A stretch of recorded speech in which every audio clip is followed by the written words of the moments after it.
Well, hi everybody. Steve the Amateur Historian. I'm walking down Water Avenue along kind of the eastern fringe of, the Willamette River, or east side of the river from the Willamette. East side of the river from the Willamette River. East side from Willamette River.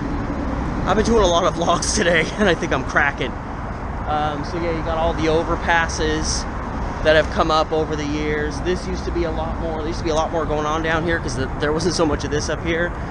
But I have a fresh story here for y'all from this general vicinity, just a little bit southbound from here. A Christmas time, actually, period. Not that Christmas played a role in it, but I mean it was later December. A Christmas time period case for my Historic Murders of Portland series. I did not do that right at all. That's not how I was supposed to frickin' say it.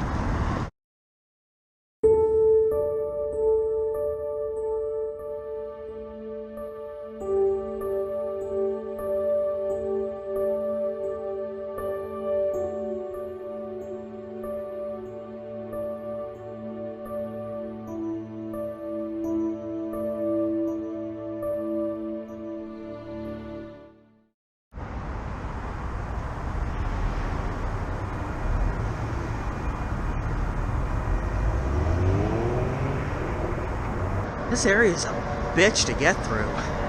I should know because one of the most obnoxious film shooting days on a film I did in my life took place a little bit over there, a little bit over there. It was all in this region. It's one of the most stressful shooting days of my life. But I'm not here to talk about the mistakes I've made as a filmmaker. I'm here to talk about a case that it's one of these ones where it's debatable whether it's actually a murder, whether murder is the proper description for what went down here. But one of the reasons I really wanted to address this story was it got at the heart of vigilante behavior. How far should citizens be allowed to go in terms of taking the law into their own hands? And also, to a degree, what should the actual real police officers patrolling any given city, like say, Portland, how much leniency should they be given? All these things come into play in this story, and it's arguable whether it's a murder or not, but it does involve death, and it's worth discussing, so I'm including it as part of my series. And that's that. That being said, I'm coming to the vicinity of where this event happened. I'm talking December 20th, 1924, and I am at the vicinity of Salmon Street, which is this crossing street, or street going with me, and the crossing street is actually Water Avenue. And this is where a young, I don't know if he was young, a night watchman by the name of Joseph Coffin. I kept wanting to call him Joseph Cotton, which, if you don't know, was a prominent actor in the old days. He was buddies with Orson Welles, did a lot of movies with him. Anyway, whatever. I keep wanting to call him Joseph Cotton, but it's Joseph Coffin, as in dead body in a box, close the box. What is the box? It's a coffin. So, like certain cases, you're fortunate enough when you're researching cases this old to get just the intersection where events occurred. I don't know exactly what corner of the intersection these events occurred. This Pratt & Larson tile building looks like it could predate maybe 1924, but other than that, you got an empty lot here, and a rubber supply company with a lot next to it right here. There was likely other buildings here at some time, but as it stands right now, it was a building near this intersection, and Joseph Coffin was a night watchman walking a beat in this area, and on December 20th, 1924, he ended up getting shot to death by a guy named Maynard Cole. I don't think I got it on in time. A police car just went by. I was like, it's perfect timing, but I missed it because GoPros take forever to turn on. But as it is, Maynard Cole, the shooter, maybe killer in this vein, he was part of a group called Police Vigilantes, which is essentially what it sounds like. He was not an actual police officer. Let there be no mistake about that. He was essentially part of this group of guys that like kind of patrolled the streets of their own accord in an effort to help the police with suppressing crime in the area. So they were essentially, vigilantes going out and doing stuff when the actual police were either too busy with other stuff or didn't care enough. They would go out and kind of do it for them. And it seems like the police were totally fine with this, is what it seems like. The whole case is very suspicious. And there was a lot of kind of misinformation. It seemed like it was a simple case of Maynard Cole kind of patrolling around, and he sees Joseph Coffin, he's just like, who's that guy in this area, and then guns him down. Well, it wasn't quite that clear cut. And it is important to note that Maynard Cole was actually a prominent local businessman. So when you talk about shooting someone and having suspicions come as a result of it, that always plays a role. What is your status? What is your place in society? Are you a fairly well-to-do guy that the police don't want to necessarily mess around with? That was this Maynard Cole guy. He was a well-to-do businessman, but he was also described as a bit of a loose cannon, which is exactly not the kind of person you want working as part of a kind of citizen-run vigilante artificial cop brigade. So there were issues with this case going in.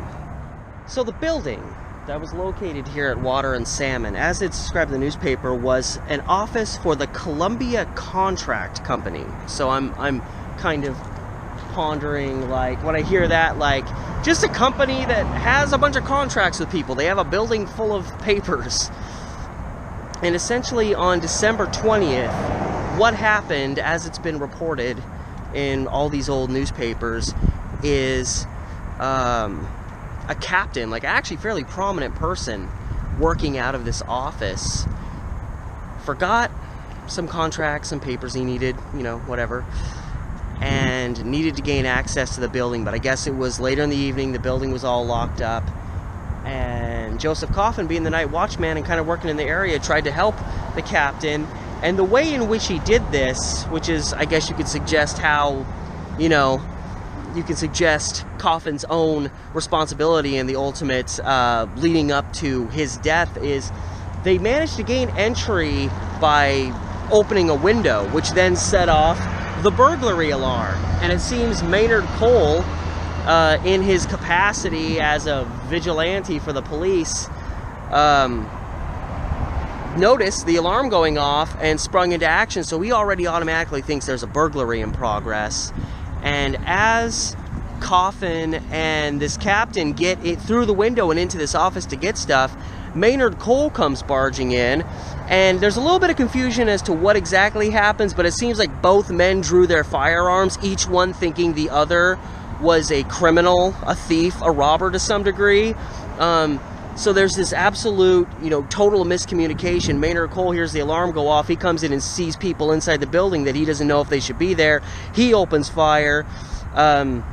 Obviously, Joseph Coffin doesn't realize that Maynard Cole is this guy that's part of this vigilante group kind of watching over things. He sees Cole come in. He pulls his gun thinking he's a threat. One guy pulls a gun, the other one pulls a gun. Next thing you know, there's gunfire. And in the end, it's as simple as Maynard Cole shot Coffin before Coffin could shoot Cole. So that's where the whole question of, is it murder, comes into play. And Maynard Cole got off for this. They decided it was, entirely accidental.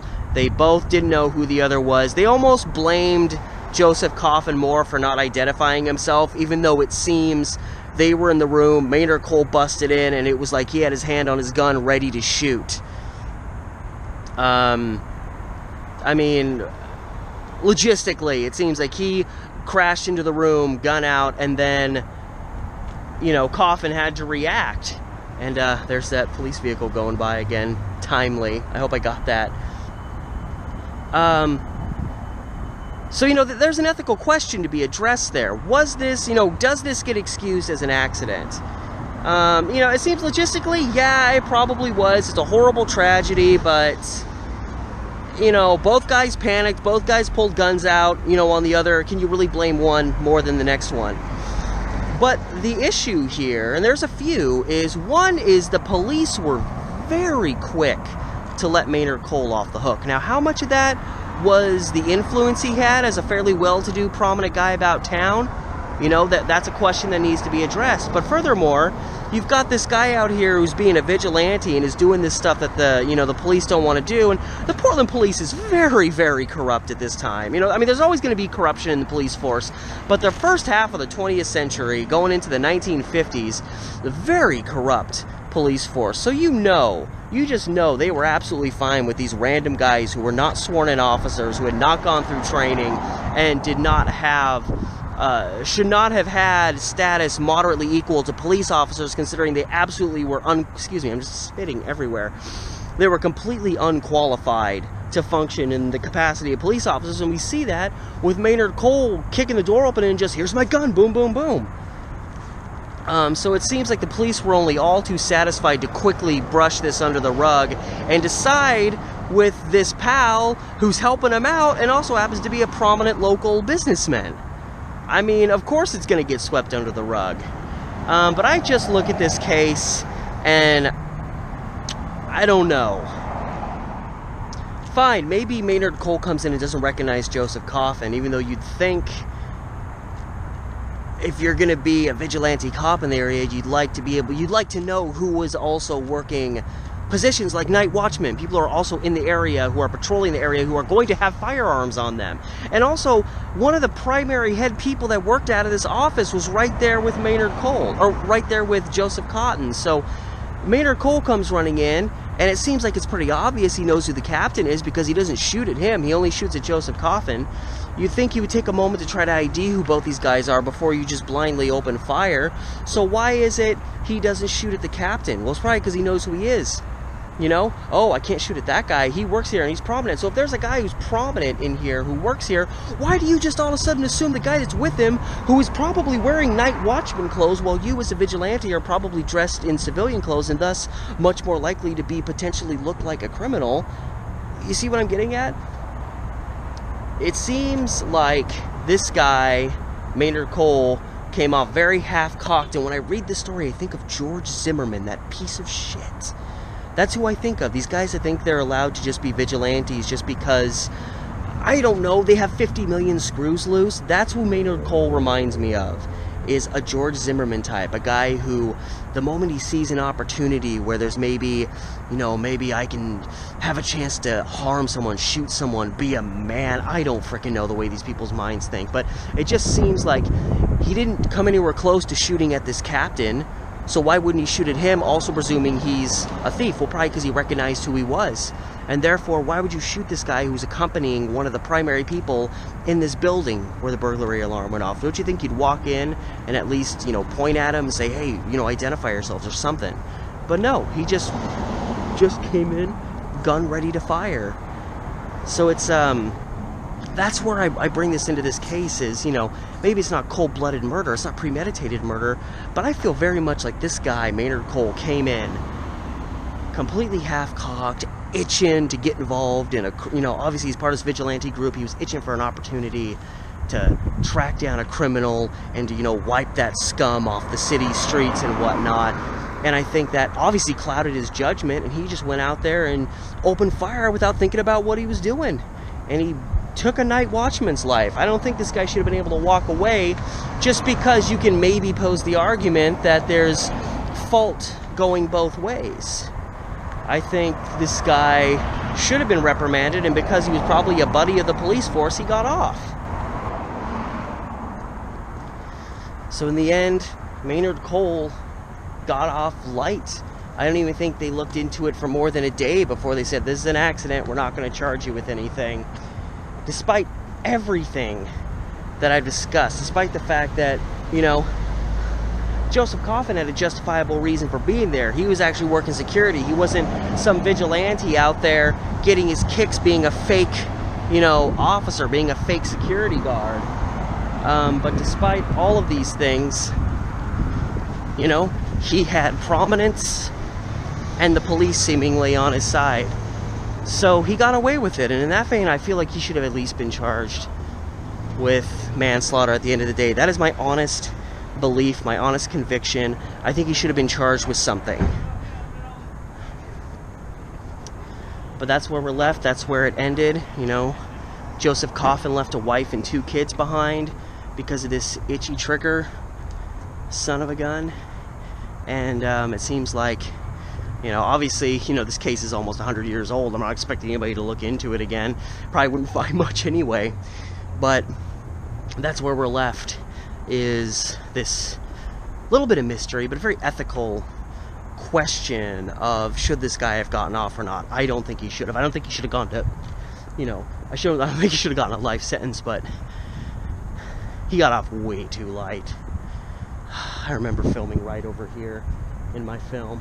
It's a freaking nightmare. I keep passing filming locations I used, and it's a distraction. But anyway, that's the story of the shooting, killing, murder, manslaughter, confusion, whatever, that happened to this guy named Joseph Coffin. Just a night watchman in this neighborhood trying to do his job, trying to help a guy who worked out of this Columbia contract office, and just trying to do your job and be helpful. You end up paying for it with your life sometimes. It's the, you know, the pinnacle of the unfairness of life, you know.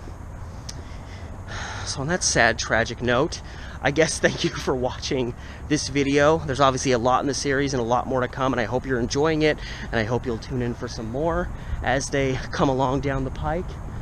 And as always, gang, my friends, my fellow adventurers, watchers, whatever you choose to be, remember as always to like, comment if you want, share, subscribe, hit up my Patreon if you want to help me financially. I would appreciate it greatly. Allows me to do more stuff on my channel, allows me to dedicate a little bit more time to doing it, all that fun stuff. And till next time, because I gotta stop talking, I'm getting a sore throat. Till next time, this has been Steve, the amateur historian, with another episode of Historic Murders of Portland. Catch you later.